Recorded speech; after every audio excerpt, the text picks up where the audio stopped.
Okay guys, so if you want to cancel an order on Uber Eats, so it's a driver app, first of all you need to locate your order. Yeah, so okay, so here is the order. Yeah, and here we can click on details. Here is order number.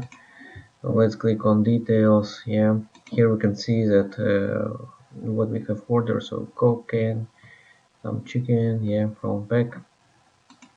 And yeah, order number, here is what we ordered. And if we really want to cancel, we need to locate next tab called report an issue. So click on that tab, and here we can select the reason why we would like to cancel this order, and that's it. So simply select reason.